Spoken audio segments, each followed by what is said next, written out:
Elohim has no weakness. And so one of the princes that had the privilege of standing in the presence of God decided to rebel. And when he rebelled, he came down with 1/3 of the angels. Those are the beings that are battling with you and I. And so when we talk about warfare, it's not a joke. You are dealing with a creature that was walked in the presence of God. He knows the elders, he knows the 4 beasts, he knows the archangels. He was himself an archangel, and because he was doing business in the presence, he knows that we have lived in his presence for eons. There is no weakness with Elohim. And so when he was judged, there was nothing he could do. He hated God, he wanted to fight God, but there was no basis. You couldn't attack this being. I was in the presence with the elders, with the 4 beasts, with the archangel. God has no weakness. Until after many eons, he now discovered God embarked on a project, and God said, let us make man in our own image, after our likeness. And the guy was watching. God has never created anything like himself. God has never created anything in his order.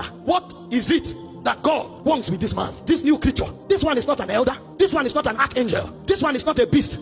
What is it God wants to create? And when God announced it, he said, I want to create a being that bears my image. He said, God has decided to create something that can carry us into God. Before now, when we checked him, there was no weakness. If he wants to create something like him, then if we get that thing, we will get God. And true to his word, when he attacked man, the heart of God was broken, because for the first time the angels discovered that even God could have weakness, and the weakness of God was his love for man. And so when the man fell, God was pierced to the heart. God was frustrated. For the first time, the angels saw the weakness of God. In fact, the first time God cried was because of a man. He said Jesus wept. So God too can cry because of his affection for man, because of his love for man. The devil discovered this is God's weakness. If I deal with man, I deal with God. Those of you who are parents today, you know there are many people who cannot hurt you. They look for your children because they know that if they touch your children, they touch you. Because this one is not just something God created. This one is God himself extended. Because when God created man, the Bible said when he molded the dust, he breathed into the man. So what God called man is actually God in dust. God decided to put himself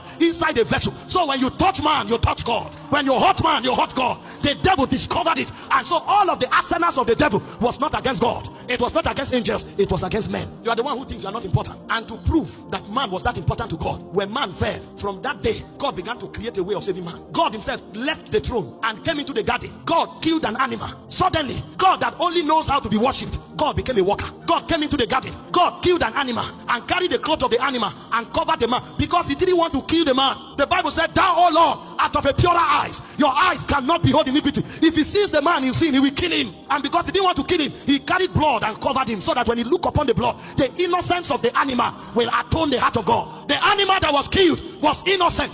God has no weakness.